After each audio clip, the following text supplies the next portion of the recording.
Nafasing ohangida kuylayman qo'shig'im. Bahor kelgandek bo'lar mening borlig'im. Yulduz oqar osmonda, qayerda biz jonim? Menga farqi yo'q endi, yonimdasan o'zing. Qo'lingni ber menga, Yaqinroq bo'l yana. yuragimga issiqlik Berar faqat sen yana. Uchaylik birga uzoqqa, orzular to'la osmonlarga. Uchaylik birga jonim ey, bugun dunyo go'zalda. Agar muhabbat bo'lmasa, bir qo'shiq yetar aslida.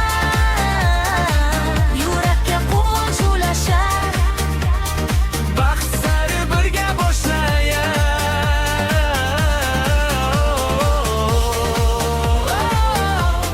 Baxt bo'lar.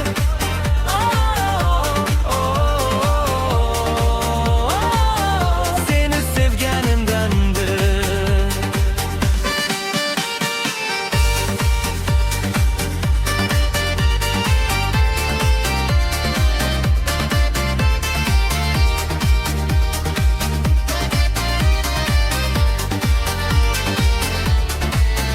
Bu hayot ba'zan tushdek tuyular. Yonimda bo'lsang dunyo o'zgarar. Dunyo o'zgarsa o'zgarsin mayli. Bir-birimizni sevsak bo'ldi endi. Qo'lingni ber menga, yaqinroq bo'l yana. Yuragimga issiqlik berar faqat sen yana. Uchaylik birga uzoqqa, orzular to'la osmonlarga. Uchaylik birga jonim ey, bugun dunyo go'zalda. agar muhabbat bo'lmasa, Bir qo'shiq yetar aslida. Yurakka quvonch ulashar, baxt sari birga boshlayar.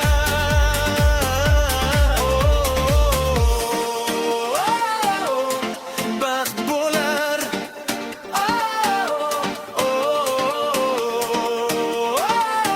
Seni sevganimdandir. Uchaylik birga, jonim ey, baxt bo'lar. Seni sevganim